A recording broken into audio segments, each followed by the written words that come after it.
결단은 신중하게, 순종은 신속하게. 네.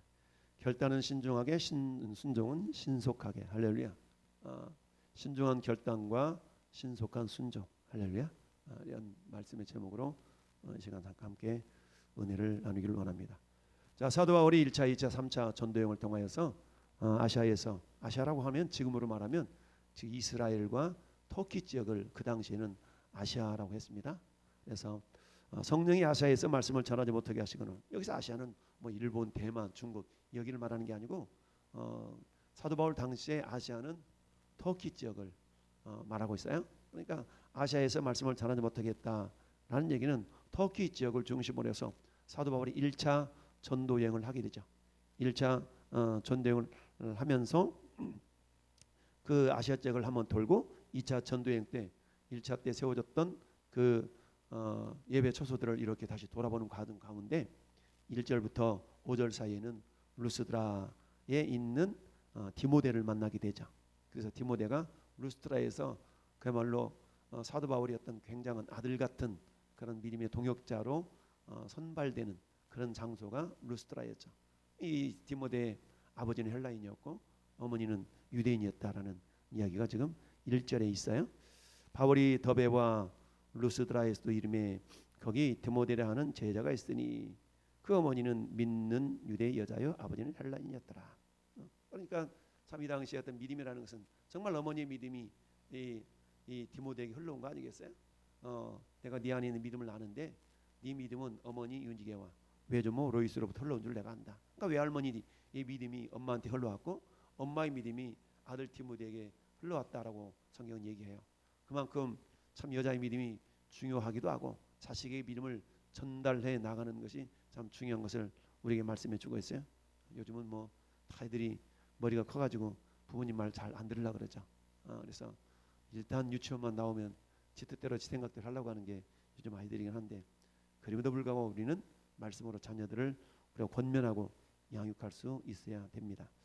자, 이렇게 해서 여기 더베는 1차 전도 여행의 마지막 지점인데요. 거기 이렇게 한바퀴 돌아서 이제 다시 원래 지점으로 이렇게 오는 가운데 디모데를 만나게 되죠.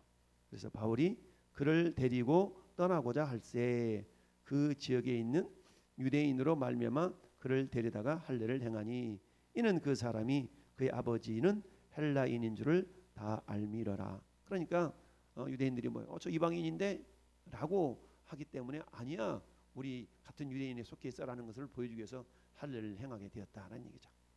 그러면서 이제 어때요? 여러 성으로 다녀갈새 예루살렘에 있는 사도와 장로들이 작정한 규례를 그들에게 주어 지키게 하니 이에 여러 교회가 믿음이 더 굳건해지고 수가 날마다 늘어갔다. 그러니까 복음을 증거하는 열매들이 나타났다는 얘기죠. 자, 그러면서 이제 어때요? 그곳을 떠나서 이제 지금 터키 서부 지역인가요? 터키 저 서쪽 지역으로 이제 말씀을 전하러 가려 그러는데 성령이 아시아에서 말씀을 전하지 못하게 했다. 자, 오늘 말씀의 제목이 뭡니까? 결단은 신중하게 하고 순종은 신속하게 하자라는 얘기죠. 그럼 우리가 어떤 것을 결단함에 있어서 알았어, 금방 막 이렇게 했다가 후회하고 이런 것이 아니라 결단은 신중하게 이렇게 신중할 수 있어야 된다는 얘기죠. 그러나 일단 결단했다면 뒤돌아보지 말고 그 결단이 하나님 주신 감동인 줄 믿고 앞으로 나가라는 얘기입니다. 할렐루야. 네. 그래서 오늘 본문에는 세 번의 어떤 그 고민하고 생각할 수 있는 세 번의 기회가 주어지게 됩니다. 그 세 번의 기회를 통해서 사도 바울 하나님의 뜻이구나 라고 결정을 내리고 그 결단이 딱 내려졌을 때는 신속하게 그 하나님 뜻에 순종하는 모습을 보게 되죠. 그러면 오늘 전체적인 맥락에 있어서 사도행전은 다른 말로 말하면 성령 행전이라고 얘기하거든요. 성령 행전. 그러니까 성령이 어떻게 역사하셨는가가 사도행전에 잘 나타나 있어요. 전체가 28장으로 되어 있잖아요, 사도행전이. 그런데 오늘날 많은 사람들이 그렇잖아요. 따라서 내가 사도행전 29장을 기록하겠나이다. 그러니까 성령은 28장으로 사도행전을 마쳤지만 그러나 오늘날 각 교회들을 통해서 하나님은 사도행전 29장을 기록해 나가기를 원하신다. 누구를 통해서? 나와 여러분을 통해서, 저와 여러분을 통해서 그 일을 이루어가기를 원하신다라는 얘기입니다. 자, 중요한 것은 우리는 이 하나님의 복음이 전파되는 모든 그 과정 속에 결국 어때요? 궁극적인 주체는 누구냐면 성령님이시거든요. 그러니까 성령의 주체로 복음이 전파되어져 간다는 얘기입니다. 복음이 전파되는 곳곳마다 교회가 세워지게 되는데요. 결국 교회가 세워지고 구원받은 사람들 오늘 5절 말씀처럼 날마다 늘어가니라 라는 역사는 결국 성령의 역사입니다. 단지 우리는 그 성령의 도구요 성령의 통로들로 쓰임 받는다는 얘기인데, 그럼 어떻게 쓰임 받았느냐? 성령은 시시때때로 우리에게 감동을 줘요. 그 감동이 주님 주신 감동임을 믿을 때에 우리는 결단하고, 결단이 섰을 때는 즉각적인 순종을 통해서 그 하나님의 뜻을 이루어 드릴 수가 있어야 된다는 얘기입니다. 할렐루야.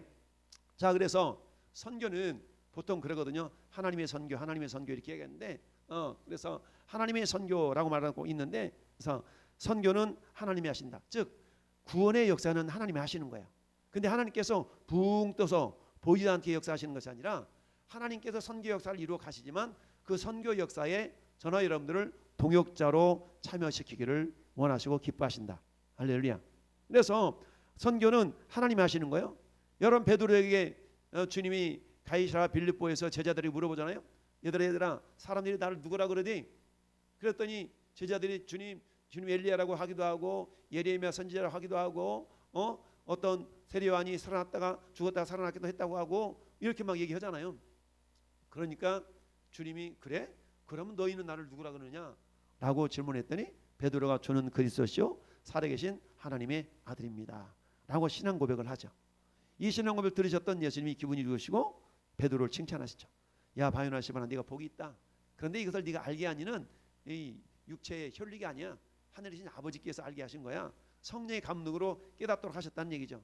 그러면서 이어서 하실 말씀이 내가 이 반석에, 내가 네 이름을 베드로라 그럴 거야. 반석이라 그럴 거야. 그리고 이 반석에 내 교회를 세우리니, 내가 이 반석에 내 교회를 세우리니. 누가 세운다고요? 예수님이 세우신다는 얘기입니다. 누구 교회를 세워요? 예수님의 교회를 세우신다는 얘기입니다. 할렐루야. 내가 이 반석 위에, 반석이라는 근거 위에, 베드로라는 그런 신앙 고백 위에 우리 주님이 주님의 교회를 세우신다는 얘기죠. 그러니까 주님이 역사하시려고 그러면 뭐가 필요해요? 신앙 고백이 있는 사람이 필요한 겁니다. 그 신앙 고백이 있는 사람들이 저와 여러분들이요. 그 신앙 고백이 한 사람만 딱 있는 게 아니라 신앙 고백이 전파되어질 때에 전파되어지는 사람들을 통해서 결국 교회가 이루어지게 되어지는데, 따라서 하나님의 선교, 하나님의 선교는 하나님이 하신다라는 얘기죠. 그래서 선교는 따라서 선교는 하나님이 하십니다. 그렇습니다. 선교는 하나님이 하신다는 얘기는 다른 말로 말하면 전도의 열매는 하나님이 맺게 해주신다는 얘기죠. 그러나 중요한 것은 뭡니까? 우리가 씨를 뿌리고 물을 주는 일을 우리가 해야 돼. 사도 바울이 고린도전서 3장에 뭐라고 말씀하고 있습니까? 물 주는 자 심는 일반이로되 오직 자라나게 하시는 하나님뿐이니라. 그런데 각각 그에게 상이 있다라고 말씀하시죠. 그러니까 물 주고 심는 사람에게는 하나님이 각각의 상을 주셔요. 그러나 자라나게 하시는 분은 주님이시라는 얘기죠. 그러니까 성령의 열매는 주님이 하시는 겁니다. 여러분 우리가 전도에 부담을 가지냐면 전도해서 내가 열매까지 맺으려고 하니까 사실 부담이 되는 거거든요. 그런데 때요 열매는 내가 하는 게 아니라 성령님이 하시는 거예요. 그러니까 전도에 대해서 우리가 늘 가져야 될 인식은 나는 전하는 자다. 도를 전하는 거잖아요. 도를 전하는, 단지 믿든지 아니 믿든지, 때를 넣든지 못 믿든지 그 역할은 우리의 우리가 감당해야 될 몫이라는 얘기입니다. 그래서 도를 전할 때에 여러분 어떤 고구마가 익은 고구마인지 몰라요. 계속 전하다 보면 이 사람의 말씀이 전해 듣고 저 사람의 말씀을 전해 듣고 하는 가운데 생 고구마가 서서 익어가거든요. 그런데 우리가 어느 순간인가는 복음을 전했을 때 그 사람이 딱 익는 그 순간이 있다는 얘기죠. 우리는 그때를 알지 못하지만 지속적으로 계속해서 인내함으로 복음을 전할 수 있어야 된다는 얘기죠. 자, 그래서 전도 열매는 성령이 맺히게 하는 겁니다. 전체적인 선교는 하나님이 하시지만 그 열매는 성령께서 맺게 해주신다. 단지 우리는 따릅시다. 성령의 도구. 성령의 도구요. 그러면 우리가 성령의 도구로 쓰임 받는데 두 가지 방법으로 쓰임 받을 수 있어요. 첫째는 율법적으로 쓰임 받을 수 있어요. 억지로 어쩔 수 없이 마지못해 안 하자니 그렇고 마지못해 억지로 하는 그런 식으로 우리가 쓰임 받을 수도 있지만, 그러나 우리 이왕이면 그런 율법적으로 쓰임 받는 것이 아니라 진리의 모습으로 쓰임 받을 수 있어야 된다는 얘기입니다. 할렐루야. 자, 그래서 우리가 쓰임 받기를 쓰임 받아야 되는데 복음을 향한 뜨거운 열정이 회복될 수 있어야 된다. 할렐루야. 따라서 복음을 향한 뜨거운 열정이 회복되어야 된다. 여러분 계시록 2장 3장에는 아시아 7교회에 대한 말씀을 하지 않습니까? 그 7교회 가운데 마지막 교회가 라오디게아 교회를 향한 말씀이요. 이 라오디게아 교회를 향한 메시지는 현대 사회를 살아가는 성도들을 향한 굉장히 도전이 말씀이거든요. 자, 오늘 시대는 어때요? 세상 말로 말하면 먹고 살만한 시대잖아요. 못 먹어서 죽는 사람은 우리나라에는 적어도 없어요. 그런 어때요? 먹고 살만한 시대다 보니까 어때? 굳이 하나님께 아쉬운 소리 안 해도 내가 먹고 살만한 시대에 있다 보니까 신앙생활도 어때요? 안 하자니 그렇고 하자니 열심히 내자니 좀 그렇고 그 적당히 하는 시대가 오늘 이 시대. 그래서 주님 뭐라 말씀하세요? 야 어찌가 네가 이렇게 미지근하냐? 네가 참 미지근하니까 내 입에서 너를 토해내치리라. 그러면 주님 뭐라 말씀하시냐면 계시록 3장 19절에 이렇게 말씀합니다. 무릇 내가 사랑하는 자를 책망하여 징계하노니 그러므로 따라합시다. 네가 열심을 내라. 회개하라. 열심을 내라 회개하라는 얘기입니다. 우리 주님은 하나님의 선교를 이루어 가시는데 홀로 역사하지 아니하시고 반드시 믿음의 사람들을 통해서 그 일을 이루어 가세요. 그런데 하나님은 그 믿음의 사람들이 누구이기를 원하시면 저와 여러분이 되기를 원하셔요. 근데 저와 여러분들이 되기를 원하시는데 우리가 그 성교의 도구로 성령의 도구로 쓰임 받는 데 있어서 그냥 마지못해 억지로 속 끌려가는 그런 모습으로 우리가 쓰임 받는 존재들이 아니라 우리가 자원하는 마음으로 기쁜 마음으로 감사하는 마음으로 주와 복음을 위해서 우리가 열심을 품고 나아가는 자가 되어져야 된다. 할렐루야. 그래서 갈라디아 라오디게아 교회를 향해서 우리 주님이 그러자니 책망하시면서 열심을 내라 라고 말씀합니다. 열심을 내라. 여러분 디도서 2장 14절에 주님이 말씀하시잖아요. 예수께서 우리를 위해 자기 목숨을 내어주신 것은 우리를 하여금 하나님의 선한 일에 열심을 뿜는 자기 백성 되기 위하여서 그러셨다라고 말씀하시지 않습니까? 또 에베소 2장 10절에도 그렇게 말씀하시죠. 선한 일에 우리가 선한 일을 위하여 우리가 지음을 받은 자니 우리를 선한 일을 위하여 지음을 받았다는 얘기입니다. 그런데 선한 일을 지음을 받았지만 이왕이면 어떻게 그 일에 열심을 뿜는 사람들이 되어야 된다는 얘기입니다. 자, 선교는 하나님의 일이에요. 하나님의 일. 선교는 하나님의 일이기 때문에 선교 열매도 하나님 맺히시는 거예요. 근데 하나님은 홀로 역사하지 않으시고 반드시 믿음의 사람들을 통해 이루신다. 근데 그 믿음의 사람들에게 절대적으로 요구가 되는 것은 열정이 있어야 된다는 얘기죠. 믿음의 열정이 있어야 됩니다. 할렐루야. 그 믿음의 열정이 저와 여러분 가운데 회복될 수 있기를 예수님의 이름으로 축원합니다. 여러분 결단은 신중하게 하라고 그랬어요. 오늘 사도 바울이 결단을 내리기까지 세 번의 기회를 이렇게 경험하고 있는 걸 봅니다. 첫 번째는 6절에 성령이 하셔서 말씀을 전하지 못하게 하시거늘. 구체적으로 어떻게 못 전하게 하는가 나타나지 않지만 아무튼 사도 바울은 성령이 전하지 못하게 하시네 나는 걸 알았다는 얘기죠. 두 번째, 자 이와 그래서 어때? 그들이 브리기아와 갈라디 땅으로 다녀가서 이제 무시 앞에 이르러서 비두니아로 갈라 그랬어요. 아시아에서 전하지 못하게 하니까 이 서쪽으로 내려와서 이 아래로 내려와서 해안을 타고 이렇게 내려와서 밑으로 내려오고 있는 거예요. 터키 저 서부 지역 밑으로 내려오고 있어요. 그랬는데 거기서도 역시 예수의 영, 즉 성령이 허락하지 않는지라 두 번을 지금 경험하고 있어요. 성령이 맡고 있는 것을. 그래서 이제 어떻게 무시아를 지나서 여기도 아닌가 봐. 그리고 이제 드로아로 내려갔어. 그래서 거기서 이제 밤을 새고 또 복음을 전하려고 그랬는데 환상 중에 밤의 환상 중에 바울이한테 보여주는데 어때요? 마게도냐 사람 하나가 그에게 청하이르되 이르되 마게도냐로 건너와서 우리를 도우라라는 환상이 들려지게 됩니다. 건너와서 우리를 도우라. 이 마게도냐는 유럽이에요. 유럽. 근데 사도 바울은 지금 어디를 돌고 있어요? 터키 지역이니까 아시아 지역이거든요. 아시아 쪽에 이렇게 복음을 전하고 있는데 성령 환상 가운데 마게도냐 사람의 입술을 통해서 건너와서 우리를 도우라라는 그런 환상을 보게 합니다. 그때야 비로소 사도 바울은 어때요? 이게 하나님의 음성이고 하나님 뜻이네 라고 확신을 갖게 되죠. 그러면서 어때요? 자, 이와 같은 확신을 갖게 되어지는데 결단은 신중하게 하라고 그랬어요. 성령이 하시는 말씀을 전하지 못하게 하시고 무시 앞에 비두냐로 가고 해서는 그것도 막았고 그렇다 그러면 이처럼 성령의 인도하심인 줄을 우리가 어떻게 알 수 있냐는 얘기죠. 가만히 있는데 저절로 알아질까요? 그렇지 않다는 얘기입니다. 첫째로 따라합시다. 기도로 깨어 있어야 된다. 그렇습니다. 기도로 깨어 있을 때에 기도로 깨어 있어야만이 그게 성령의 음성인지 알 수 있다는 얘기죠. 여러분 사도행전 9장 10장에 보면은 베드로가 기도 시간에 기도할 때 그 고넬료가 사람들을 보내서 베드로를 청하라는 그런 환상을 보게 되잖아요. 그러면서 베드로는 기도하는데 하나님 환상 가운데서 보자기에다가 막 불길한 짐승들을 내려보내면서 잡아먹으라고 그러는데 주님 저는 이런 거 안 먹는데요. 잡먹으라 막 3번씩은 내려오면서 내가 정결하게 한 걸 너는 왜 그러느냐 먹으라 이러면서 막 그러잖아요. 그러면서 희한하다. 이걸 왜 하나님 먹으라고 그랬지? 그때에 고넬료 집에서 보내온 심부름꾼들이 베드로를 청하죠. 아, 이렇구나. 하나님의 뜻을 어떻게 알 수 있어요? 기도하는 가운데 알 수 있는 겁니다. 여러분 기도하지 않으면 하나님의 뜻을 알 수가 없어요. 사도 바울도 기도의 사람이었어요.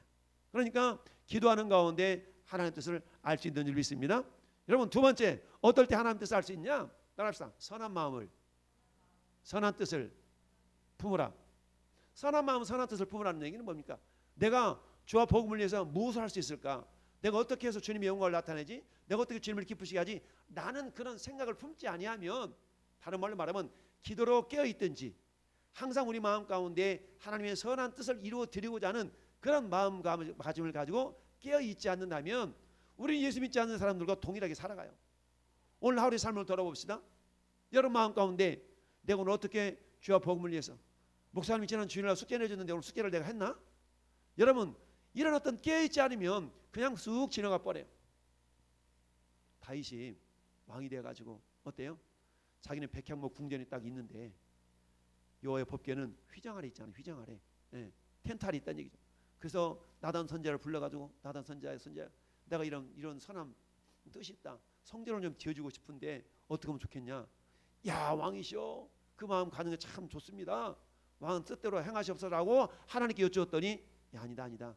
뜻을 품은 건 좋은데 너는 전쟁에서 피를 많이 흘렸으니까 안 돼 라고 하나님의 뜻을, 이렇게 금지의 뜻을 보여주지 않습니까? 네, 응답은 있긴 있는데 노로 응답이 되어진 거죠. 이처럼 하나님의 뜻인지 어쩐지 우리가 어떻게 할 수 있대요? 첫째, 기도로 깨어 있어야 돼. 기도로 깨어 있어야 돼. 두 번째, 항상 하나님의 선한 뜻을 어떻게 하면 이루어드릴 수 있을까? 하나님의 선한 뜻을 품어야 된다는 얘기입니다. 할렐루야. 기도할 수 있어야 되고요, 하나님의 선한 뜻을 품을 수 있어야 됩니다. 할렐루야. 그러한 가운데에 하나님의 감동의 역사가 나타나고 그로 말미암아 결단을 내릴 수가 있는 줄 믿습니다. 그렇다면 이런 결단이 있었을 때 사도 바울은 어땠을까? 그래요, 나 일주일 뒤에 2주일 뒤에 갈게요. 이러지 않았어요. 오늘 10절 같이 읽어봅시다. 10절 시작. 바울이 그 환상을 보았을 때에 우리가 어떻게? 곧 마게도냐로 내려가기를 어떻게 했다? 힘쓰니 이는 하나님이 저 사람들에게 복음을 전하라고 우리를 부르신 줄을 인정함이라. 아멘. 할렐루야. 이처럼 하나님의 뜻을 이제 깨닫고 결단이 내려졌을 때는 순종은 어떻게 하라고요? 신속하게 하라는 얘기입니다. 결단이 있었으면 목사님 다음 주부터 잘할게요. 목사님 2주 뒤부터 잘할게요. 아니요. 결단이 있었다면 지금부터 즉각적으로 우리가 행할 수 있어야 된다라는 얘기입니다. 할렐루야. 지금부터 곧 마게도냐라. 그런데 어때요? 즉각적으로 순종하려고 했을 때 이게 순탄하게 이루어진다고요? 그러지 않아요. 반드시 반작용의 법칙이 나타나요. 앞으로 막 날 달려나가려고 그러면 이게 저항력이 생기게 된다는 얘기죠. 그럼에도 불구하고 그 저항력에 포기하고 주저앉아 있는 것이 아니라 오늘 뭐 어떻다고 그랬어요? 떠나기를 힘쓰니, 저절로 되어지지 않기 때문에 자기 의지를 작동시키고 발동시켜서 어때요? 성령의 감동에 의한 결단이 내려졌다면 그 다음부터는 어떤 장애물이 있다 할지라도 그 장애물을 뚫고 나가려고 하는 결단의 의지가 우리 가운데서 절대적으로 필요하다는 얘기입니다. 여러분 다니엘서 1장 10절에 뭐라고 말씀합니까? 다니엘과 다니엘 세 친구들이 뜻을 정하여, 이미 뜻이 정해졌어요. 근데 어때요? 정해진 뜻을 이루기 위해서는 다양한 장애 요소들이 나타나요. 금신상에서 금신상 앞에 절해야 되고 이런 다양한 어려움들이 있어요. 그 어려움 앞에 어때요? 이미 정해진 뜻을 그대로 돌파해 나가기 위해서는 때로는 풀무불 가운데 던져지는 위험도 감수해야 된다는 얘기죠. 그럴 때 하나님께서 기적의 역사를 나타내 주시더라. 사도 바울 일행이 아시아에서 복음을 전하다가 마게도냐 사람 하나가 건너와서 우리를 도우라 라는 그런 환상 중에 도움을 요청했을 때 이게 하나님 뜻이네. 하나님의 뜻인 줄 인정함이로라. 할렐루야. 그러면서 어때요? 즉각적으로 순종해서 나가려고 그러는데 즉각적인 순종을 방해하는 요소들이 있었던 걸 알아요. 그러니까 어때? 힘써서 그 방해 요소를 물리쳐 이기고 결국 어떻게 됩니까? 11절 말씀 시작. 우리가 도로에서 배를 대로 떠나 사모드라게로 직행하여 이튿날 네아폴리로 가고. 아멘. 자, 사모드라게는 섬이에요, 섬. 그러니까 그 드로아에서 저 유럽 마게도냐 쪽에 있는 그 네아폴리는 그 항구 도시거든요. 그러니까 드로아에서 네아폴리까지는 거리가 어느 정도 되냐면 여기서 곡성 정도예요. 곡성. 성령 여기서 곡성이 몇 킬로 되는 것 같아요? 뭐래? 여기서 곡성까지는 멀어요. 뭔데 한 250km 될 거예요. 여기서 곡성까지. 네아폴리에서 드로아에서 네아폴리까지 250km 정도 돼요.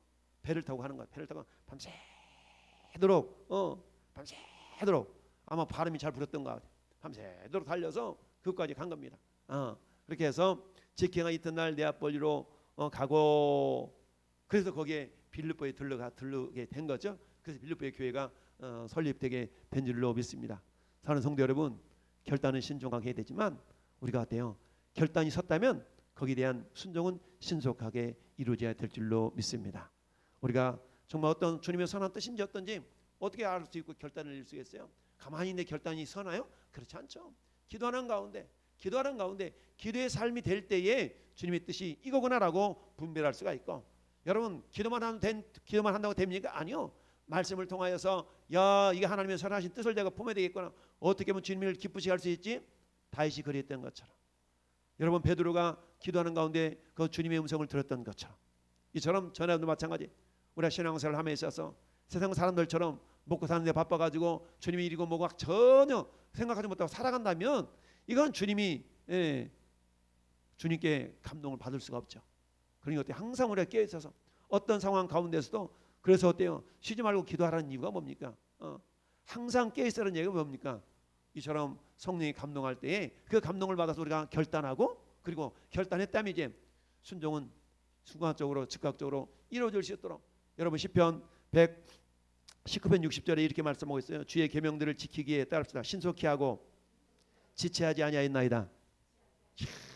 주의 계명들을 순종하게 신속하게 하고, 계명들을 지키게 신속하게 하고 지체하지 아니하였다. 할렐루야. 머뭇거리는 신앙이 아니라 결단이 있었다면 즉각적으로 순종함으로 말미암아 하나님의 뜻을 이루어드리고 주님께 영광 돌려드리는 우리 모든 성도가 될 수 있기를 예수님의 이름으로 축원합니다. 아멘.